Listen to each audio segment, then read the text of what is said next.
Welcome to the STARS program, seniors taking active roles in society.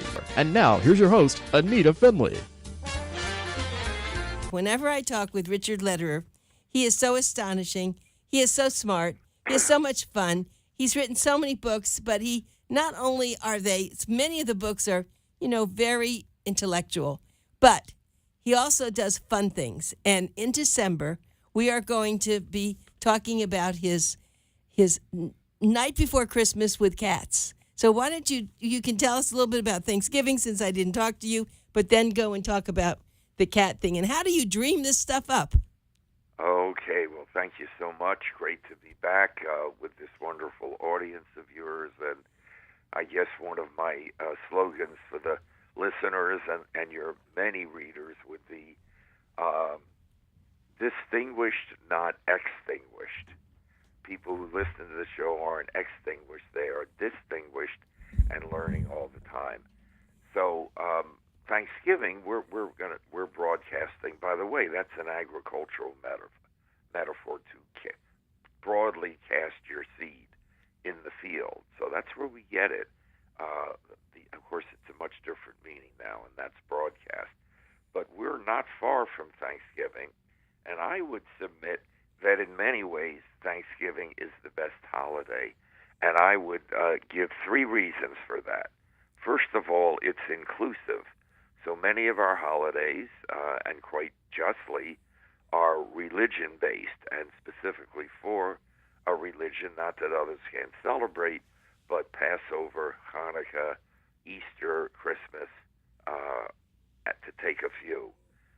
Thanksgiving isn't. It's very widely cast, so to speak. So it is inclusive.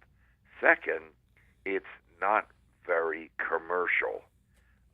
And I had these thoughts in the bosom of my family. My older daughter, Annie Duke, cooks up a meal with staff helping for close to 40 people, and at least half of them are direct family. So it's not a commercial holiday, and it is surrounded by the two most commercial holidays, Christmas number one, and of course Halloween number two. And third, and related to that, is I think it's a relatively stress-free holiday, although maybe not for the cook. But there are no great expectations for lavish gifts or for lavish decorations in Thanksgiving. It is centered on splendid people in your family and splendid food to eat. So there's a shout-out, 3 cheers for Thanksgiving. But let's talk about Christmas, and I'm just so pleased that you enjoyed my little poem. And people will when they get, right now, yes. This show will probably be heard before people listening will get the December issue, but you're going to love it, folks. Well, my association with you, Anita, and with Boomer Times, et cetera, gosh, did we go back a decade at least? I think pretty close. Yes, at least. That. Yes. I would say that. So I submitted, and Anita usually accepts, the night before Christmas. And I just want to say a couple of words about the meter. First of all, I think that most of your listeners and readers love meter, and meter means there is a certain number of repeated feet to it. So in this one, it's anapestic tetrameter, not to get too intellectual, but da-da-da, da-da-da, da-da-da, da-da-da. So that's 4 da-da-das. And a lot of people think that Dr. Seuss invented that meter, as in, I meant what I said, and I said what I meant, and an elephant's faithful 100%. You can hear the da-da-da-da-da-da-da-da-da. But actually, the popularizer was indeed Clement Clark Moore back in the early 19th century, and he came up with this idea of coming up the night before Christmas. So let me just get my text out, and I will read, and if you need me to cut it in the middle or whatever you would like, young lady. I think you're going to be fine. We have time. Okay. Stay with me just for a minute here. Okay. So here we go. And again, this is maybe a little preview of Christmas for many people, but dedicated to my cats and all. It was the night before Christmas, and all through the house, not a creature was stirring, not even a mouse. We kitties were snuggled, all tucked in our beds, while visions of cat goodies danced in our heads.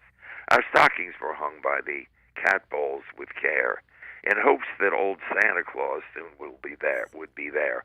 And by the way, Claus, Claws.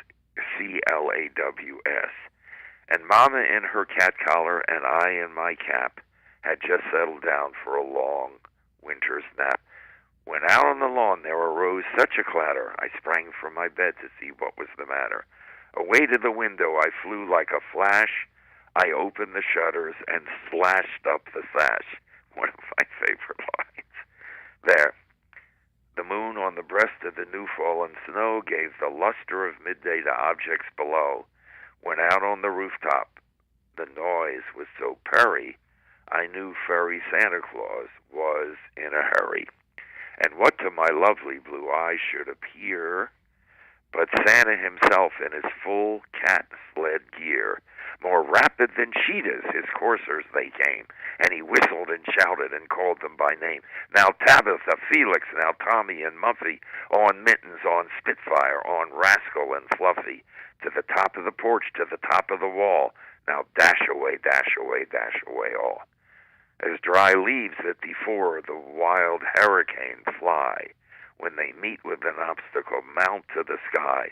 So up to the housetop the coursers they flew, with the sleigh full of cat toys, and Santa Claus, too. Again, Claws. And then in a twinkling I heard to my awe the prancing and scratching of each little claw. Old Santa Claus purred. Through the kitty door went, and he stopped and he sniffed and he picked up a scent. The cat treats we left him were by the back door. We kitties had baked them an hour before. He set about working with nary a sigh and filled up the stockings with cat toys piled high. And white-bearded Santa Claus, jolly and fat, hold a bag full of presents, and all for a cat. The best Christmas ever, I thought with a purr.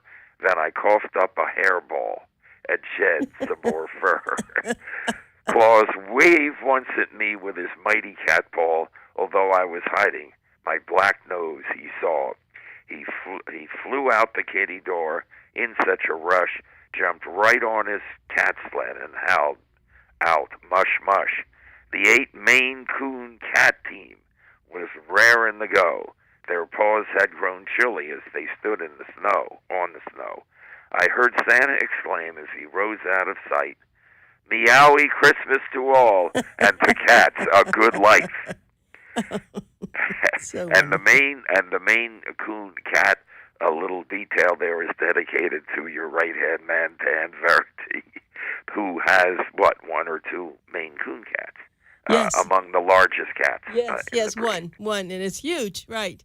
And then he has another one, too. But so do you have any cats? Not now, but used to. And the book, my book, A Treasury for Cat Lovers, is dedicated to my lovely cats from the past. I see. Siamese. Have you ever considered doing a calendar? Do you have a calendar? A calendar of cat stuff? No, of a lot of your poems. Well, I did for quite a while with Anguished English, and then that did stop, but I loved having it, of my bloopers. And, hey, all I can say is if Boomer Times is ever interested, I am there in a New York millisecond. Okay. Yeah, that's interesting. Well, so let's just talk about, I know that you're calling in from San Diego. And what does San Diego look like at the holiday time? Well, pretty much like any other place except no snow. And it was interesting, the contrast in weather, although you Floridians can, especially this time of year, can brag about that. Up in the Northeast and New York and Philadelphia, it was a record cold, you may have heard, down as low as 13 degrees. But here, very nice. And in fact, I played tennis in shorts last night We have a lot of that here, with the lights on, and but a lot of decorations, and just it's a city that felt like home the moment that Simone and I set foot here. I'm wondering, and it's up to you, but I am prepared to give some of the word origins of the words that we use for Christmas, if that would be of interest. that would be fun. Why don't you do that? Okay, let me just get my notes here. Etymology, I enjoy. It's part of our humanness and just how we can go and trace words, as in a sense I did, with that Thanksgiving column that you ran. So the word, I'll just give a few of the more enjoyable ones. I think Christmas is from the Mass of Christ, festival Mass of Christ, and that's. But you say, gee, Christ Mass, Christmas. We do that with a lot of words. So just to take one more example, we eat breakfast, or at least we should, for our health, and that's breaking the fast. So in other words, the words change sound when they're connected, and that's the way often words work. A shepherd is a sheep herder. So that's where we get Christmas. And then a number of fun things about Santa Claus. Kris Kringle comes from the Christ Kinder, the Christ child, because in earlier versions it was not the Santa Claus popularized by Coca-Cola and that artwork, but it was the Christ child himself that would come and bring the presents. And if I may, you can summarize a man's life in 5 stages. I think it's 5 Christmas stages. Stage number 1, and this is true of my life mostly, he believes in Santa Claus. Stage number 2, he doesn't believe in Santa Claus. Stage number 3, he dresses up to look like Santa Claus. Stage number 4, it's the one I'm in, he looks like Santa Claus. Stage number 5, we hope to avoid this, he thinks he's Santa Claus. So a little bit about Santa Claus. I'll just mention to the audience that there are 2 Christmas items that are often misspelled or mispronounced. The first is the plant most associated with Christmas, the poinsettia. And it was named after, so it's what we call an eponym. It's from the name of Joel Roberts Poinsett in the 1820s and 30s, our first ambassador to Mexico. And he discovered there the Flor de la Noche Buena, the flower of the good or beautiful night. It was that plant. But people somehow think because it has points that they say poinsettia or poinsettia. No, there's no T in the middle. And it is poinsettia. And also poinsettia is wrong, but Poinsettia. So that's one example. And another one is, you of course know, and everybody out there, including our bazillion listeners, even if they're not from Brazil, but they know a partridge, the first day of Christmas, my true love gave to me, a partridge in a pear tree. And you're going, that's a very odd gift. Why would the true love confer a partridge in a pear tree? Well, the answer is it actually isn't a partridge. It is, well, wait a minute, sorry, I've got to check this just a minute. Go to the notes, Rich. Just a second. That's right. You don't want to, you don't make mistakes. I'm so sorry.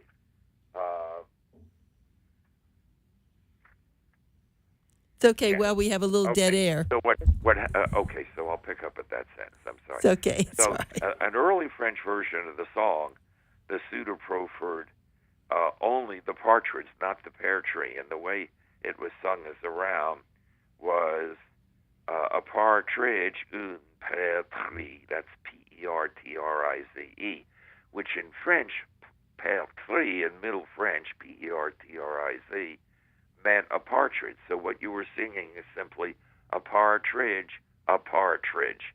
But the second was in Middle French, and people heard it, a partridge, une pear tree. Oh, a partridge in a pear tree. And so that's the way it's come down. And ever since the partridge has proudly perched in the pear tree. I see. But it isn't. So I can just say Merry Christmas and Happy Holy Days. That's where we get holiday. Holiday is a holy day. Huh. And what has happened with the word holiday is that it's now simply any special day. So Independence Day, which is not religious, is a holiday, or Labor Day, and so on. And that's what happens in the wonderful world of words. So holiday, right. So I have a question for you. I've been saving up. Birthday, happy birthday. Where did you ever do a column on that? I mean, you know that Venezuela has the most gorgeous birthday song, and our birthday song is so simplistic. Yes, it actually was the object of a lawsuit for many years, that birthday song. But of course, it's the day of your birth. Yes, and I know my wife, who is Dutch, as you know, sings, and I just don't want to take the chance I'd be offending Dutch people out there, but a more beautiful song. I agree, ours is pretty basic, but some of the other countries really have wonderful ones, and I'm sure that can be found on the internet. And you should sometime find the one that's from Venezuela, because it talks about the sun and the moon and it is just gorgeous. And I wondered why we can't just switch it and have it as our birthday song. I have a brief, timely item I think you would enjoy. As you know, the World Series was won by the Boston Red Sox and really capped a phenomenal year. One of the great, win-loss records, 108, I think it was, for the Red Sox, and then, of course, winning the World Series 4-1. But I'll bet you, and of course I know in Florida a lot of the teams have spring training, people have wondered about why they're called the Dodgers. Right.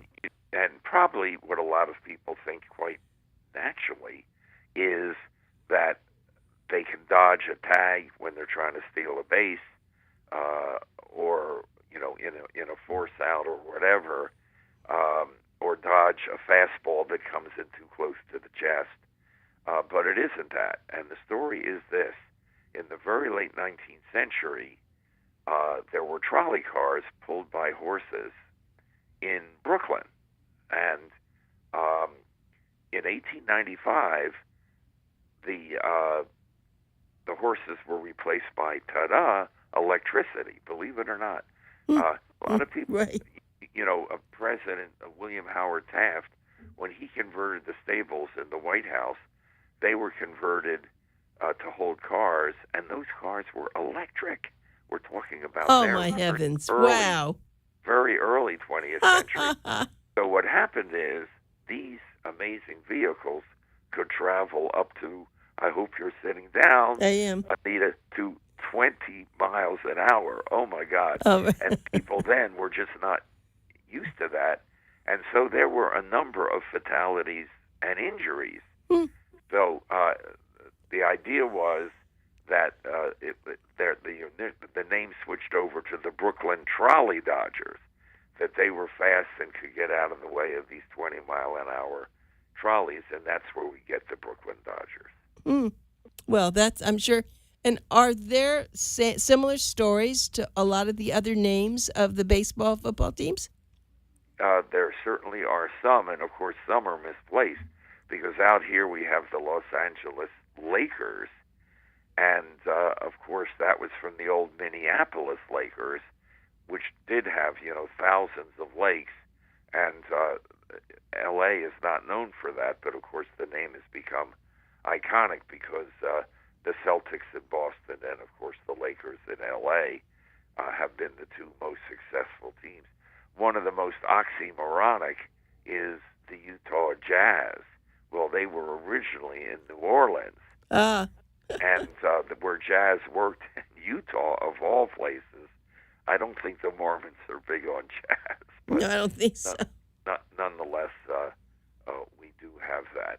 And actually, speaking of sports teams, because you and I, we kind of bounce our ideas off of each other, you may or may not know, and I really applaud it, that the Pittsburgh Penguins, one of our stronger national hockey league teams, Huh. and of course they were in the city with that horrific massacre a month or two ago at the synagogue, Tree of Life. Yes. They have sewn onto their gorgeous gold and black uniforms, very attractive, the words "stronger than hate." Oh, that's fabulous. I didn't know that. Oh, yeah. Well, of course, we could go on forever here with fact after fact, but we just, got to keep learning, and that's what I try to do in the column with you all. And I love the way you set my columns. I've actually seen the cat one, and good fun, a lot of kitties and all.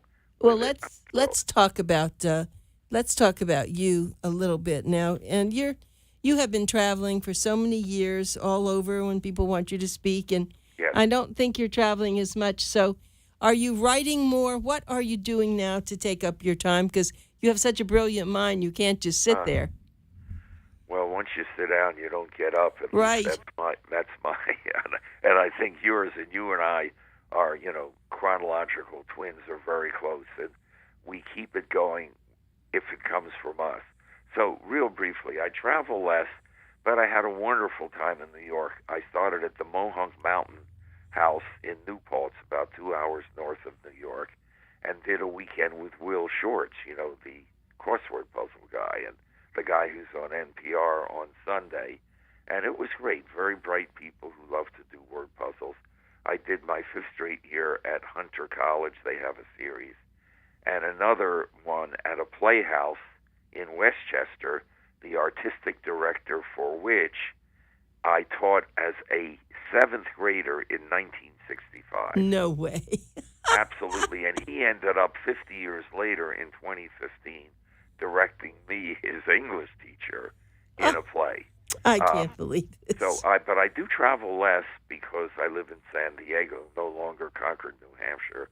So I get just dozens and dozens of gigs here. So I write a column every week for our newspaper here, the San Diego Union Tribune. I do make appearances, and a number of them are at retirement communities.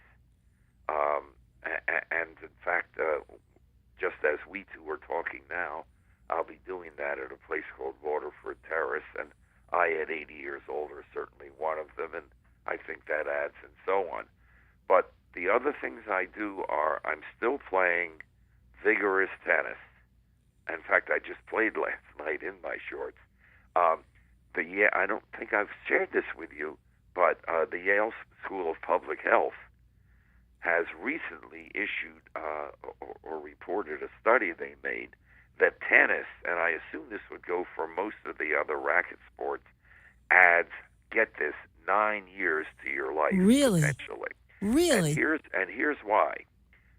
It's exercise, of course, and it's a running, breathing sport. Well, so is running, and in a sense, so is swimming and all. But there are other things about tennis that distinguish it from other sports. And I assume this goes, for the most part, for pickleball, racquetball, platform tennis, and so on. Here's the difference. It's a thinking sport. You're making decisions all the time, where when you're swimming laps, that's great. I really encourage it, but you're not sort of involved intellectually. In addition, it's interval training. So it's intermittent. That's the nature of tennis and other racket sports. That's very good for the heart and the organs in the body. So that's the second reason.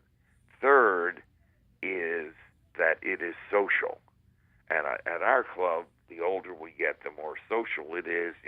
Bring food, we sit around after, we maybe take a little longer on the changeovers. So all of that, and this is through Yale University School of Public Health, they just say it is the most life-extending thing you can do, and I've been doing it since I was about 12, so that's good. And the other thing, as you well know, is I play, and as a matter of fact, tonight I'll be doing it, high stakes, not that it has to be high stakes, Texas Hold'em poker.